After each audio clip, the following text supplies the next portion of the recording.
اللهم صل على محمد وعلى آل محمد كما صليت على إبراهيم وعلى آل إبراهيم إنك حميد مجيد. اللهم بارك على محمد وعلى آل محمد كما باركت على إبراهيم وعلى آل إبراهيم إنك حميد مجيد. توجہ کریں عزیزو، پوری آپ کی توجہ، 100% آپ کی توجہ ہونی چاہیے. پاکستان میں، ہمارے ملک پاکستان میں روزانہ نئی نئی باتیں ہوتی ہیں، نئی نئی. ایک دو دن پہلے ہمارے چیف جسٹس صاحب جو ہم دعائیں کر رہے تھے کہ خدا کرے چیف جسٹس آ جائے، فائز عیسیٰ جلدی آ جائے اور کرسی پر بیٹھ جائے، اتنا منصف ہے اور ان کا نام سنا تھا. اب ایک دو دن پہلے قادیانیوں کی حمایت میں کوئی بیان دے دیا. بڑی بات ہے نا، چیف جسٹس پورے ملک کا چیف جسٹس ہے.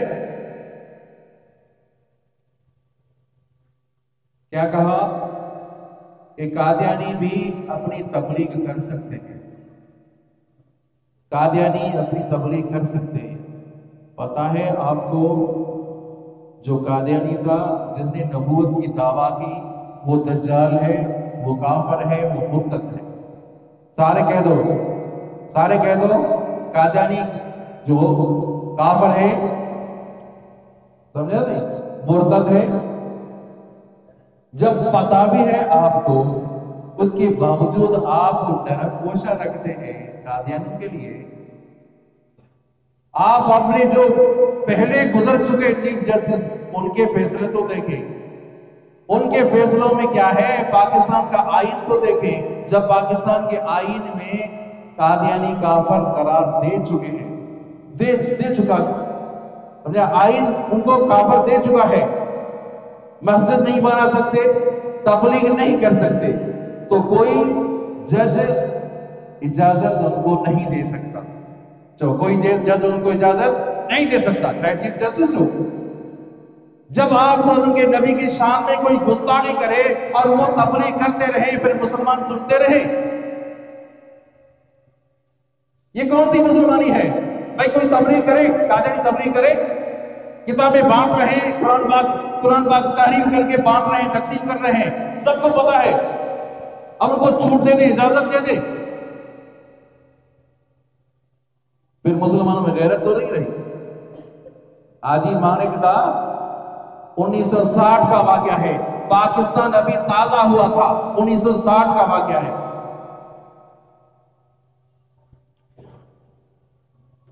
نواب شاہ میں، ہمارے نواب شاہ میں قریب پٹی دن ہے، پٹی دن کی تحصیل ہے کوئی، وہاں قادیانیوں کی ایک بستی تھی. توجہ کریں، قادیانیوں کی بستی تھی. قادیانیوں نے کہا مناظرہ کریں گے. قادیانیوں نے چیلنج کیا مسلمانوں کو.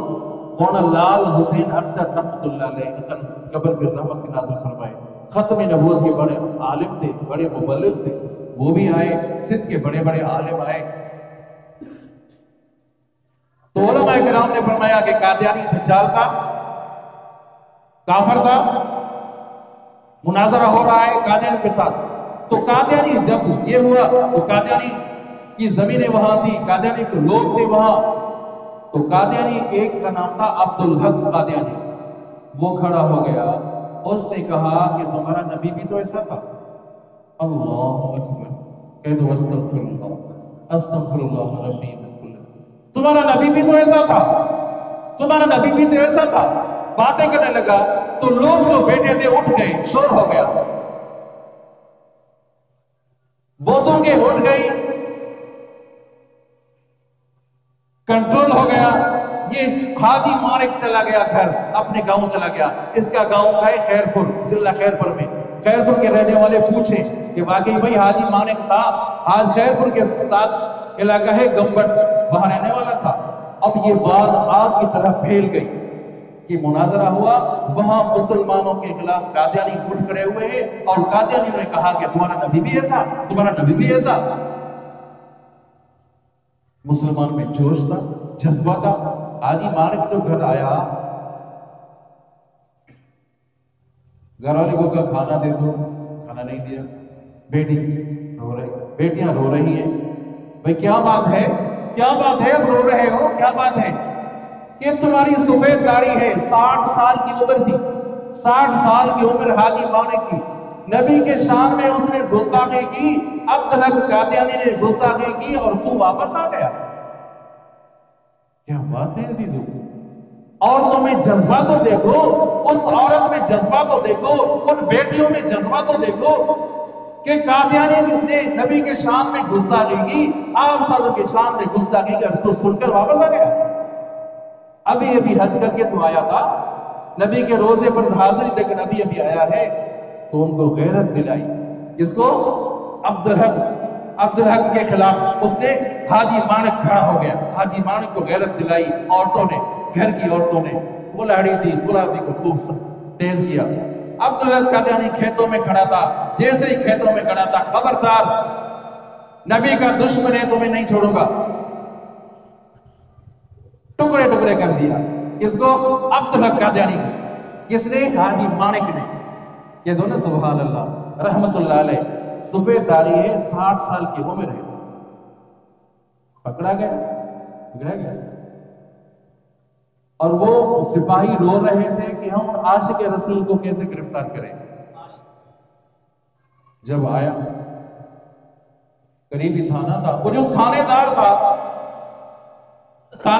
قریبی تھانے دار تھا، رمضان مبارک کا مہینہ تھا، گھر میں جو آیا اس کی جو عورت تھی وہ نیک صالح عورت تھی، پنجاب کا رہنے والا، گھر میں جو صبح کے ٹائم آیا تو رونے کی رونق تھی گھر میں۔ بھئی کیا بات ہے؟ گھر والی سے بات کیا بات ہے؟ آج گھر میں رونے کی خوشبو ہے کہ رات کو محبوب مصطفیٰ صاحب کی زیارت ہوئی ہے۔ وہ عورت صالحہ، نیک صالحہ، وہ تھانے دار کی بیوی کہتی ہے کہ آپ صلی اللہ علیہ وسلم کی زیارت ہوئی ہے۔ آپ صلی اللہ علیہ وسلم نے فرمایا کہ تمہارے تھانے میں، تمہارے تھانے دار کے پاس میرا مہمان آیا ہے، اس کا خیال کرنا۔ کہ کون آیا تھا؟ حاجی مانک آیا تھا۔ حاجی مانک جب وہ شکر الدین پوری رحمت اللہ فرماتے ہیں کہ میں جب ان سے ملتا تھا کہ آپ صلی اللہ علیہ وسلم کی کافی دفعہ مجھے زیارت ہوئی ہے۔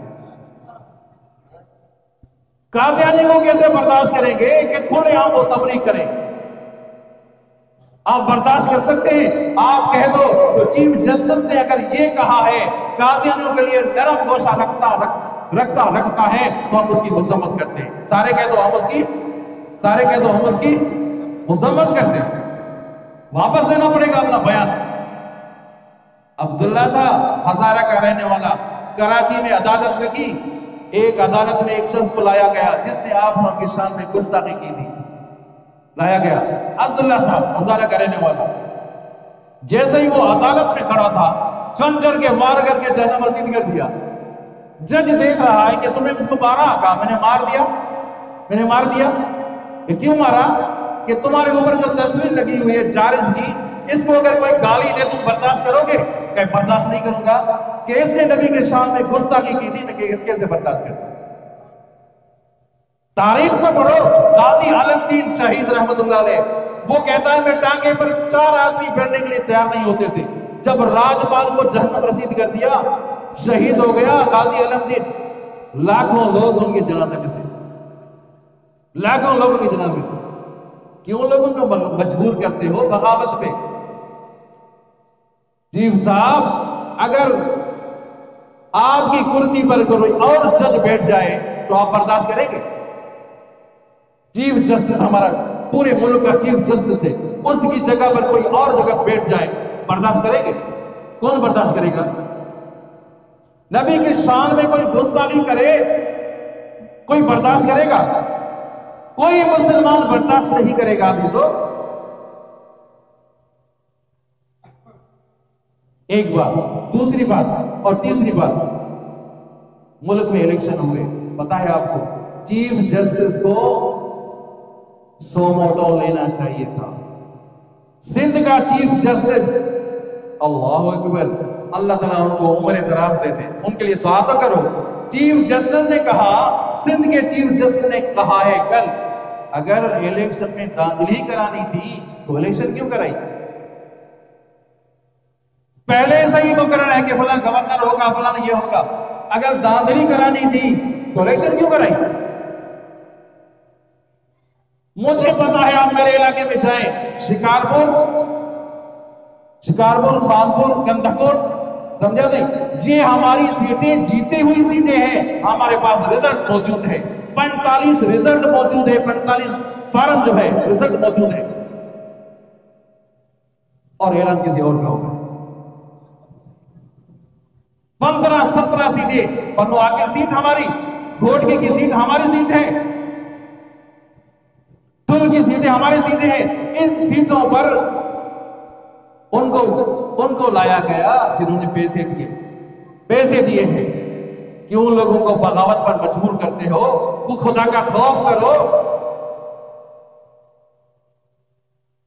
وہ کس غیرت سے وہ بیٹھیں گے کرسی پہ جب کوئی اور جیتا ہوا کوئی اور ہے اور سیٹ آپ کسی اور کو دے رہے ہیں؟ یہ بھی کوئی انصاف ہے؟ اتنا مجبور نہ کرو لوگوں کو کہ بغاوت پر اتر آئے۔ یہ تو مولانا فضل الرحمان صاحب اللہ تعالیٰ ان کی عمر دراز فرمائے، مولانا راشد محمود اللہ تعالیٰ ان کی عمر دراز فرمائے، سمجھا؟ فقط احتجاج پر ابھی تک روڈوں پہ ہے، احتجاج کر رہے ہیں، بھئی ہمارے پاس ثبوت ہے۔ ایسا کرو، کم از کم 1 حلقے کی 5 پولنگیں کھولو، ثبوت ہے ہمارے پاس، وہ پہلے سے بلیٹ پیپر پر ٹھپے لگے ہوئے، ثبوت دے رہے ہیں کہ بھئی 1 پولنگ کھولو، 2 کھول کر دیکھو تو صحیح کہ کتنی داخلی ہوئی ہے، اگر یہ کھل گئی تو انشاءاللہ یہ 0 ہو جائے گی، تو یہ انشاءاللہ یہ 0 ہو جائے گی، اور انشاءاللہ کتاب والے آگے ہوں گے انشاءاللہ، آج نہیں تو کل انشاءاللہ لوگ اٹھیں گے اور انشاءاللہ آپ کو چٹنی کا دودھ یاد دلائیں گے۔ کیا حال کیا ملک کا، سندھ کا کیا حال ہوا ہے عزیزو؟ اذا وسد الامر الى غیر اہلہ فانتظر الساعہ، جب معاملات نااہلوں کے ہاتھ میں آ جائیں تو پھر قیامت کا انتظار کریں۔ پہلے لوگ بکتے تھے، اب اسمبلیاں بک رہی ہیں۔ دعا کرتے ہیں اللہ تعالیٰ ہم سب کو عمل صالح کرنے کی توفیق دے۔